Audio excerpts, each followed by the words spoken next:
Hi friends, welcome to the channel. ಇವತ್ತು ನಾವು ಮನೆಯಲ್ಲಿ ಬಿರಿಯಾನಿ ರೈಸ್ ಮಾಡುವ, ಅದು ಕೂಡ ಕ್ವಿಕ್ಕಾಗಿ ಈಸಿಯಾಗಿ ತುಂಬ ಕಡಿಮೆ ವಸ್ತುಗಳನ್ನು ಯೂಸ್ ಮಾಡಿ ವಿದೌಟ್ ಆಯಿಲ್, ಅಂದರೆ ತುಂಬ ಕಮ್ಮಿ ಆಯಿಲ್ ಯೂಸ್ ಮಾಡಿ, ತುಪ್ಪ ಯೂಸ್ ಮಾಡಿ ಇವತ್ತು ನಾವು ಬಿರಿಯಾನಿ ರೈಸ್ ಮಾಡುವ. ಅದಕ್ಕಾಗಿ ಫಸ್ಟ್ ನಾವು ಏನು ಮಾಡಬೇಕಂತ ಹೇಳಿದೆ, ನೀರನ್ನು ಬಿಸಿ ಆಗಲಿಕ್ಕೆ ಇಟ್ಟಿದ್ದೇನೆ. ಹಾಗೆ ರೈಸನ್ನು ಕೂಡ ತೊಳೆದಿಟ್ಕೊಂಡಿದ್ದೇನೆ. ತೊಳೆದಿಟ್ಕೊಂಡ ನಂತರ ಅದಕ್ಕೆ ನಾವೀಗ ನೀರು ಕುದೀತಾ ಉಂಟು. ನೀರು ಕುದೀತಾ ಇರುವಾಗ ರೈಸ್ ಆ್ಯಡ್ ಮಾಡಬೇಕು, ಅದೆಲ್ಲರಿಗೂ ಗೊತ್ತುಂಟು. ಬೇಕಿದ್ದರೆ ಈ ಸ್ಟೇಜಲ್ಲಿ ನೀವು ಮಸಾಲ ಕೂಡ ಆ್ಯಡ್ ಮಾಡ್ಬೋದು, ಲೆಮನ್ ಆಯಿಲೆಲ್ಲ ಆ್ಯಡ್ ಮಾಡ್ಬೋದು. ನಾನೇನು ಆ್ಯಡ್ ಮಾಡ್ತಾಯಿಲ್ಲ, ಓನ್ಲಿ ಸಾಲ್ಟ್ ಹಾಕಿ ಇಲ್ಲಿ ನಾನು ಬೇಯಲಿಕ್ಕೆ ಬಿಡ್ತಾ ಇದ್ದೇನೆ. ನೀರು ಯಾವ ಥರ ಟೇಸ್ಟ್ ಇರಬೇಕಂತ ಹೇಳಿದರೆ, ಸೂಪ್ ಕುಡಿತೇವಲ್ಲ ಆ ಟೇಸ್ಟಲ್ಲಿ ನಮ್ಮದು ನೀರು ಇರಬೇಕು. ಇಲ್ಲಿ ನಾನು ಚೆಕ್ ಮಾಡ್ತಾ ಇದ್ದೇನೆ ರೈಸ್ ಬೆಂದಿದೆ ಅಂತ. ಈ ರೆಸಿಪಿ ನಿಮಗೆ ಒಂದು 10-15 ಮಿನಿಟ್ಸಲ್ಲಿ ಆಗುತ್ತೆ. ಕ್ವಿಕ್ ಬಿರಿಯಾನಿ ರೆಸಿಪಿ ಇದು, ರೈಸ್ ರೆಸಿಪಿ.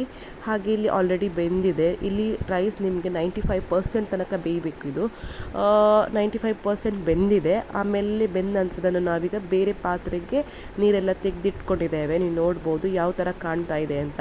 ತುಂಬ ಉದುರಾಗಿ ಬಂದಿದೆ, ತುಂಬ ಬಿಸಿಯಾಗಿ ಉಂಟು. ಇನ್ನು 5% ನಿಮಗೆ ಇದನ್ನು ಮುಚ್ಚಳ ಕ್ಲೋಸ್ ಮಾಡಿ ಇಟ್ಟರೆ ಇನ್ನು 5% ಬೇಯುತ್ತೆ. ನೀವು ಚೆಕ್ ಮಾಡಬೇಕು ಯಾವ ಥರ ಬೆಂದಿದೆ ಅಂತ. ಒಂದು ವೇಳೆ ತುಂಬ ಬೆಂದಿದ್ರೆ ಓಪನ್ ಮಾಡಿಡಿ, ಬಿಸಿಗೆ ಅದು ತನ್ನಷ್ಟಕ್ಕೆ ಅದು ಆರಿ ಹೋಗುತ್ತೆ. ಆಫ್ಟರ್ ನೀವೇನು ಮಾಡಬೇಕಂತ ಹೇಳಿದರೆ, ನಾವು ತಡ್ಕ ರೆಡಿ ಮಾಡ್ತಾ ಇದ್ದೇವೆ.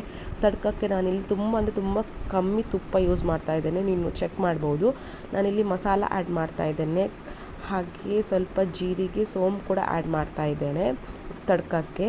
ಹಾಗೆ ಇಲ್ಲಿ ಕಟ್ ಮಾಡಿದಂತಹ ಆನಿಯನ್ ಉಂಟಲ್ಲ, ಈರುಳ್ಳಿ ಉದ್ದುದಕ್ಕೆ ಕಟ್ ಮಾಡಿ ಇಟ್ಟಿದ್ದೇನೆ. ಅದನ್ನೀಗ ನಾವು ರೆಡ್ ಕಲರ್ ಬರೋ ತನಕ ಫ್ರೈ ಮಾಡಬೇಕು.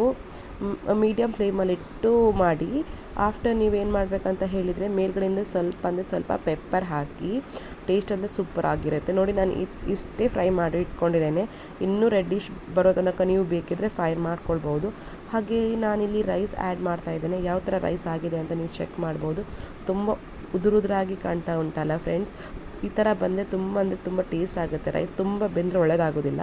ಹಾಗೆ ನಾನಿಲ್ಲಿ 1 ಸ್ಪೂನ್ ಆಗುವಷ್ಟು ತುಪ್ಪ ಆ್ಯಡ್ ಮಾಡ್ತಾ ಇದ್ದೇನೆ ಮೇಲ್ಗಡೆಯಿಂದ. ಹಾಗೆಯೇ ಹಾಲಿಗೆ ಸ್ವಲ್ಪ ಕಲರ್ ಹಾಕಿ ಆ್ಯಡ್ ಮಾಡ್ತಾ ಇದ್ದೇನೆ, ಸ್ವಲ್ಪ ಕಲರ್ ಬರಲಿ ಅಂತ. ಬೇಕಿದ್ದರೆ ಆ್ಯಡ್ ಮಾಡ್ಬೋದು ಕಲರ್, ಬೇಡ ಅಂತ ಹೇಳಿದರೆ ಸ್ಕಿಪ್ ಕೂಡ ಮಾಡ್ಬೋದು. ಇಲ್ಲಿ ಮೇಲ್ಗಡೆಯಿಂದ ಸ್ವಲ್ಪ ಟೇಸ್ಟಿಗೋಸ್ಕರ ನಾನು ಪುದೀನ ಹಾಕ್ತಾ ಇದ್ದೇನೆ. ತುಂಬ ಕಡಿಮೆ ಇಂಗ್ರೀಡಿಯೆಂಟ್ ಹಾಕಿ ನಾನಿಲ್ಲಿ ರೈಸ್ ಮಾಡ್ತಾ ಇದ್ದೇನೆ. ತುಂಬ ಟೇಸ್ಟ್ ಆಗುತ್ತೆ. ಈ ಥರ ಒಂದ್ಸರಿ ಟ್ರೈ ಮಾಡಿ. ಆಮೇಲೆ ಮೇಲ್ಗಡೆಯಿಂದ 1/2 ಸ್ಪೂನ್ ಆಗುವಷ್ಟೇ ಆಯಿಲ್ ಹಾಕ್ತಾ ಇದ್ದೇನೆ, ಜಾಸ್ತಿ ಏನು ಹಾಕ್ತಾ ಇಲ್ಲ. ಆಮೇಲೆ ಮೀಡಿಯಮ್ ಫ್ಲೇಮಲ್ಲಿಟ್ಟು ಸ್ಟೀಮ್ ಬರಿಸುವ, ಒಂದು 5 ಮಿನಿಟ್ಸ್ ಸಾಕು. ಫ್ರೆಂಡ್ಸ್, ಆಲ್ರೆಡಿ ನಮ್ದು ಇಲ್ಲಿ ಬಿರಿಯಾನಿ ರೈಸ್ ರೆಡಿ ಆಗಿದೆ. Quick and easy biryani recipe. ಮನೆಯಲ್ಲಿ ಒಂದ್ಸರಿ ಟ್ರೈ ಮಾಡಿ. ನೀವು ನೋಡ್ಬೋದು ಯಾವ ಥರ ಕಾಣ್ತಾ ಉಂಟು ಅಂತ. ತುಂಬ ಫ್ರೆಶ್ ಆಗಿ ರೆಡಿಯಾಗಿದೆ ಇದು. ತುಂಬ ತಿನ್ನಲಿಕ್ಕಂತೂ ತುಂಬ ಟೇಸ್ಟಿ ಆಗುತ್ತೆ. ಒಂದ್ಸರಿ ಟ್ರೈ ಮಾಡಿ. ಈ ರೆಸಿಪಿ ಇಷ್ಟ ಆದ ಚಾನಲನ್ನು ಸಬ್ಸ್ಕ್ರೈಬ್ ಮಾಡಿ, ಹಾಗೆ ಸಪೋರ್ಟ್ ಕೂಡ ಮಾಡಿ, ಕಮೆಂಟ್ ಕೂಡ ಮಾಡಿ. ಈ ವ್ಲಾಗಲ್ಲಿ ಇಷ್ಟೇ ಫ್ರೆಂಡ್ಸ್. ನೆಕ್ಸ್ಟ್ ವ್ಲಾಗಲ್ಲಿ ಸಿಗುವ. ಟಾಟಾ, ಬಾಯ್, ಟೇಕ್ ಕೇರ್.